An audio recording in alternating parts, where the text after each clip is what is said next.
And this may be a little heady and it may be a little heavy, but I really believe that's part of what's wrong with folks nowadays, is we've got caught up in so much of this.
Y'all, a couple weeks ago, the folks from Brunt reached out and got, oh my, look at there, Marin 8-inch waterproof boots.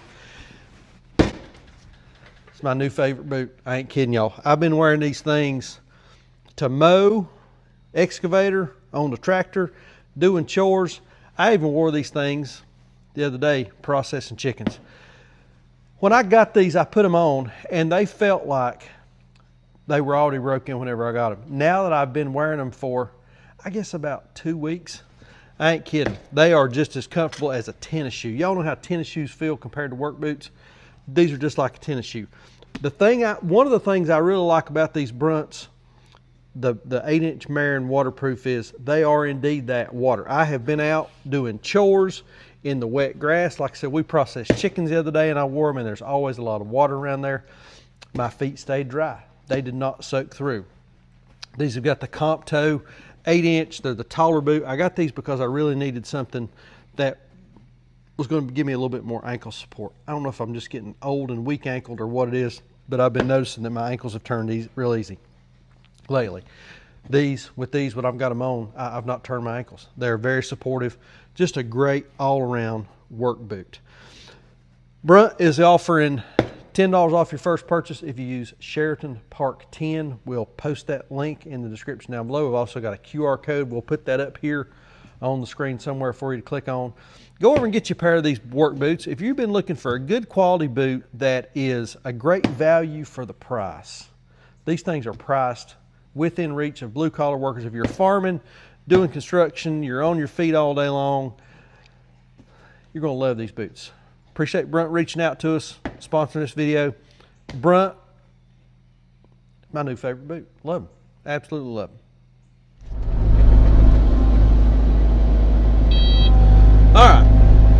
getting into some of the stuff that I was really wanting to mow and get cleaned up. The rest of it needed it, but not nearly as bad as the general area where I'm at right now. And so, I don't know if y'all remember, I used to have this boom mower that went on the back of the tractor, and it was a flail style mower, and it done a really good job. I had no complaints whatsoever about the job that it done. The problem that I had with it was that thing was aggravating. Well, and you know, it was aggravating to run because you had so many different things going on at one time with that. You were boom up, boom down, head up, head down, the mowing head. You were trying to keep your distance from the bank so that you weren't digging into the bank and you weren't hitting stumps and rocks and all that kind of thing, and driving the tractor at the same time. And what I figured out when I was using it was I was better off just to put that tractor in about as low a gear as it would go, so that that thing just creeped along, and then I would pay a whole lot more attention to the mower. And it worked okay. You know, like I say, it done a neat job. I mean, it done a real clean job on mowing the bank. But it was just, man, that sun is right in my eyes, making it hard. But it was just a little aggravating to run. So I got the bright idea, right, wrong, or indifferent, that I was going to get a mower to go on the end of the excavator, like this right here. And I don't remember if I mentioned something to him or if he reached out to me and said, I've got something that you need. But my buddy Nathan over at Out of the Woods, just last winter, out of the blue, called me up and said, hey man, I'm going to sell this flail mower, this brush cutter that I've got that goes on the end of my excavator. Are you interested?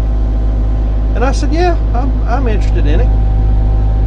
So me and him worked out a deal, went over there and got it, and I've used it a little bit around the farm here, but the primary reason that I got it was for this right here, what you see that I'm doing with it right now. Got in the dirt. And I'm getting a little better with it. It don't mow as clean and as neat as that boom mower did. And like right here, where you see that I'm working right now, you've got to be super duper careful. Well, I showed this down there in the lower field. You got to be super duper careful that you don't get into the fence. You get into that fence, and that mower, that sucker will have your fence wrapped up before you can get it stopped. And I don't mean wrapped once or twice around that mowing head right there. I mean, it'll wrap that sucker up. Like a while ago, back here in the back, behind me, where I'm at right now, I've got some garden hose laid out that we were using to run water out to the cows when they were in this upper field and set their drinker up. And I knew where that hose was, I thought. And I'd went along and I'd pulled it out of the grass so that I could see it. But I apparently did not get it pulled all the way out, because a while ago I got into that sucker, and I mean, as soon as it hit, I saw it catch it, snatch that hose up, and I turned that brush cutter off just as quick as I saw it, and it wrapped that sucker up, I guess 12 times or better. Oh, we got in the dirt right there now. Well, I'm glad to see. I don't know how old Nathan done it. He was running this sucker in an open station excavator, and this thing slings dirt and rocks and sticks like you absolutely wouldn't believe. And it's violent. It's extremely violent. So, but you know, I was thinking about this a minute ago before I turned the camera back on. One thing I've always enjoyed doing is getting on the tractor and running the bush hog and mowing. And way before we ever had a YouTube channel, and way before we ever started farming, Son and I lived in a house about, actually, heck, it ain't but about 10 minutes from where we're at right now. And it was, I know y'all have heard me talk about it. It was a cabin style house. It's a beautiful house. And we had, it was 1 acre, right? Well, it might have been just a little over an acre, but it was yard and driveway, and that was all it was. But right next to us, there was this little field, and it wasn't, y'all, I thought it was huge at the time, but that little old field probably wasn't, that field might have been an acre and a half, might have been the same size as the lot that our house was on. And I had bought an old Farmall A, and I'll see if I can't find a picture of that tractor and put it up right here, but I bought an old Farmall A, had a belly mower on it, and that field belonged to our neighbor, Miss Helen. We love Miss Helen. She was a great neighbor. Just, the sweetest thing you'd ever want to meet. And I mowed that field for I don't know how many years for Miss Helen, running that old Farmall A, and that belly mower that it had on it. And I would get out there and I would put my earbuds in and I would just mow, and that was the most relaxing contentment that I ever had, just getting out there riding in circles. And I had more fun doing that, and still to this day don't know what it is. It's a simple thing. It don't take no skill, and maybe that's it. It don't take any skill. It don't take a whole lot of thought, really. All you got to do is just get out there and ride around. And I think in this rushed, got to go, super connected world that we live in nowadays, a simple task that you can just go out and do and see the results. Boy, you got to be careful right here. That old bush, whatever that thing is growed slam up in that fence. I'm not real sure where it's at.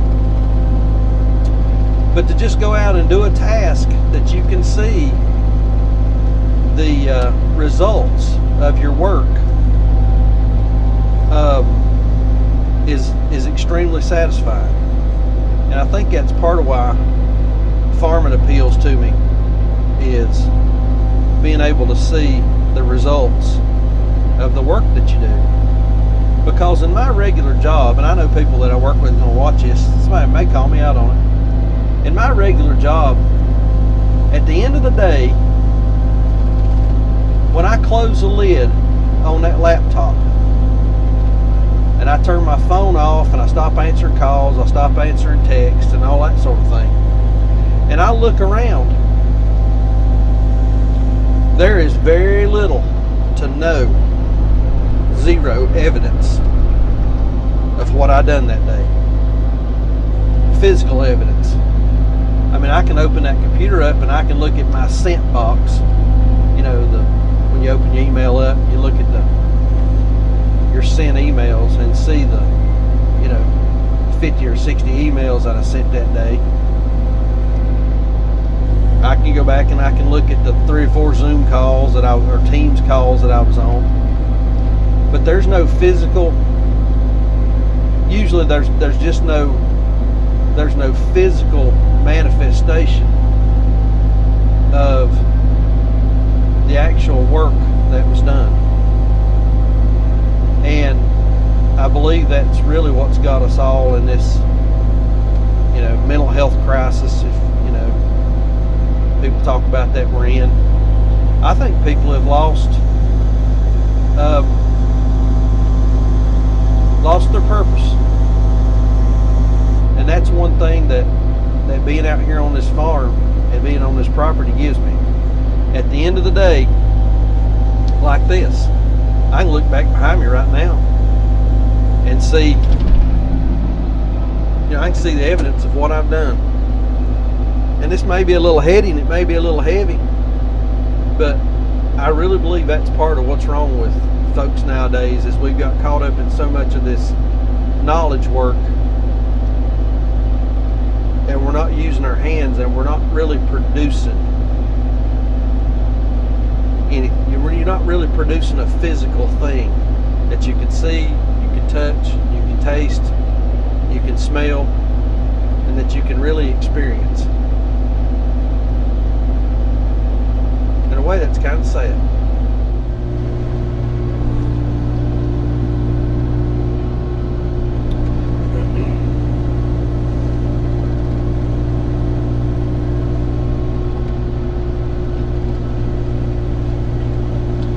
But now, in all fairness, that's not entirely true for the industry that I'm in.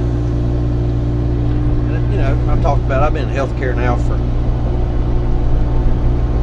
gosh, I got my first full-time job working in healthcare in 1992. That's what, 33 years now. And that's not entirely true in healthcare, especially for frontline workers. I mean, people that are caring for patients, it's a much different story. And I remember, you know, when I was caring for patients and doing clinical work and working in the hospital and riding a truck, running calls and that kind of thing. Now, there was a lot of satisfaction in that because, I mean, you really could make a difference in people's lives. I mean, a very direct, tangible difference in people's lives that were sick and injured. Sometimes they might not even be sick or injured, they just need somebody, whoa, there's a rock or something right there. Sometimes they may just need, you know, a sympathetic ear. So folks that do that, I mean, I applaud them. There's still a whole lot of tangibility in the work that they do. But folks that are sitting behind a desk pushing a pencil, you don't even push a pencil anymore. You know, the other day I wrote an email, full email, done by AI. I told it what I wanted to write. It wrote the email. I mean, I might have made one or two little changes to it, but I mean nothing major at all. And so I mean, you know, at what point am I obsolete in that work? Are people obsolete in that work? With some of this stuff that AI is doing nowadays, I mean, it's just crazy. Had a guy reach out to me, needed me to write a reference letter for him. He was applying for a professional designation, and he had to send an application into this, I don't know what you call it, governing body kind of thing. And so I went into I went into Copilot. That's what it's called in the Microsoft world, Copilot. It said, write me a letter for, give it his name, and then I put in about 3 or 4 just quick blurbs, you know, places that he had worked, positions that he had held, and that was really about it. I really didn't say much else, just where he'd worked. Took that thing about 15 seconds, and it spit out an entire page letter full of accolades. I mean, you know, they were true, but they were pretty generic. But I wrote this whole reference letter for a guy. I didn't write it, the AI wrote it. So that's another thing, you know, even those folks that are in knowledge work now, how much longer are they going to be relative? As long as AI continues to advance the way it is, I don't know. Crazy time. But I do think, well, you know, there's probably a machine I could buy that would come out here and mow this bank for me. I don't know. I don't think I'd ever buy it. I like doing it too good.